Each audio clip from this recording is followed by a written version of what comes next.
Hey, yo, what's decent? Yo, I got a crazy battle. Let's get this going, son. I'm just gonna lead out with my hit powder. My opponent is gonna lead out with Victini. And I'm like, you know what? Let me just go straight for the stealth box. I don't know what kind of variant you are. You could be specially based. You could be choice banded, man. I'm just gonna go for the slack off. I'm not playing any games. I could always set up stealth box a little bit later on. So now he switches out into his Farathon and switches right back out into his Victini. Thank the Lord that I actually went for the slack off, just in case he happens to be a choice banded variant. That would be a 3-hit KO on a physical wall, you know. So I'm like, you know what, I gotta be really thankful that I actually made that play a little bit earlier on, because that could be a dead hit powder right there. So now in comes his, obviously gonna want to switch out because that is now confirmed to be a choice a choice scarf variant. So now he's gonna bring in his Rotom, and I'm just gonna switch right out into my Swampert. Unfortunately for me, he goes for the Will-O-Wisp, and I'm like, you know what, I should have probably went out into Chesnaught to get off a nice little spikes. But in the back of my mind, I'm like, yo, he knows that I'm Assault Vest too,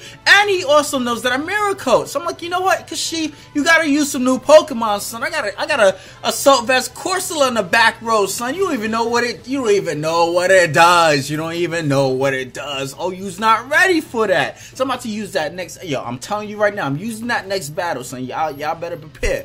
You know, so anyway, he switches out into his Latios just to go for the Defog as I switch out into my Swampert, just to make sure that he doesn't go for the Draco Meteor on my Absol switching like I really wanted to switch in initially. And now in comes the Rotom. I go for the Will-O-Wisp, and that is a huge turn that I happen to actually miss the Will-O-Wisp on a Rotom. One thing that will like completely put a stop to a lot of things in my party. So now in comes my Chesnaught, and I'm just gonna go for the Leech Seed, and my Chesnaught is actually slower. Holy crap, which means that I won't be able to inflict much damage because he goes to the Will-O-Wisp, because a lot of Chesnaughts happen to be physically oriented as opposed to specially oriented. What if I had like Leaf Storm? You would have been tight, buddy. But I'm not. You know, I don't really even have any attacking moves on this thing. The only attacking move I have is the Rock Tomb, and that's just initially for speed. I'm not really gonna rely on my Chesnaught to inflict any major damage on the rest of my party, or rather on the opposing party.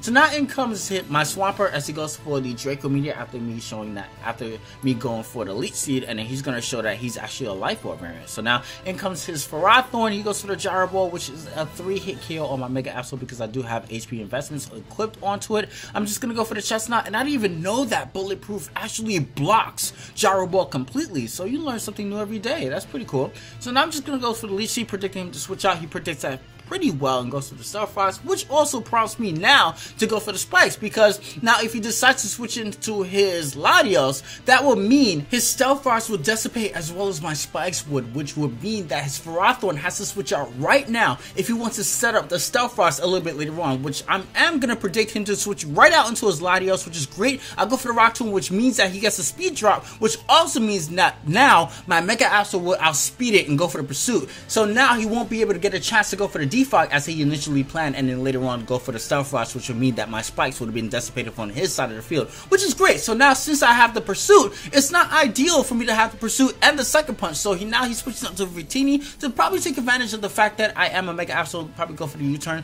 and that is costly to him because I go for the Sucker Punch, and now that is a dead Victini. So now he goes for the Rotom, and I'm afraid of this thing, especially since I wasn't able to inflict the Will-O-Wisp a turn earlier. And not even think in my mind, I'm like, you know what? He probably might go for the Will-O-Wisp on my Rotom right now, switch out into Mega Absol to reflect his Will-O-Wisp. And when I saw Will-O-Wisp, I was like, yo, Kashy, damn, buddy, that whole Hax is turning you inside out. Yo, have you ever had like a piece of hacks happen to you that it just like upset you, made you salty a little bit, just a little salty? It's like, you know what, why the hell would that miss right now? And then afterwards you just kind of mess up your next turn or something like that. That's exactly what happened. It even crossed my mind to go into Mega Absol and go for the Magic Coat Reflect, the Magic Bounce Reflect. So now in comes his Mega Heracross. I'm like, oh my god, this thing has Bullet Seed. I am so afraid of it. Not really, because I do have a physical wall in addition to Reflect, so I'm sponging them hits.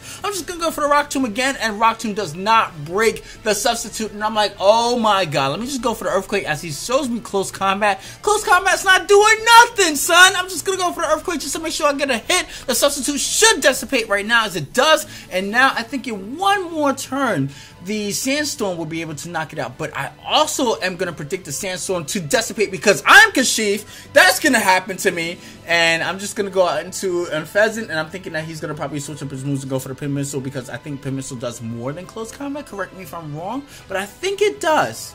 I'm not exactly sure. I don't know what pin missile's base power is. I think it's like maybe 25 or something like that. It probably might do more.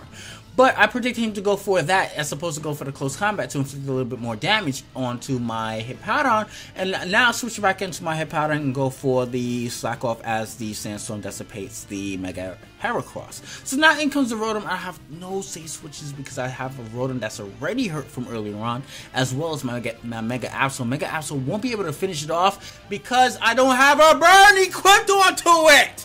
So now I thought that he might probably want to go for the Landers here because, you know, Landers might be able to do some damage or something like that. But I forgot that he has Ferrothorn in the back wings. I was like, you know, I'm just going to get some damage or equipped onto it before I finish off the Landers. And then maybe I could come back a little bit later on and finish off his Rotom with my Mega Absol. But that's not exactly the case. And now Ferrothorn and Rotom make a double down. And I don't see myself winning this battle because this whole game, son! This whole game, son! Ah! But you know what? You can't win them all. It's all good. It's all good. It's all gravy, son. It's gravy, son. It's like butter on bread. It's alright. It's all chill. So I definitely did have a lot of fun. If you guys enjoyed this video, please drop a like. If you guys want to see more content like this in the future, please subscribe to me. It's awesome. I appreciate it. Thank you very much. Peace. What you doing?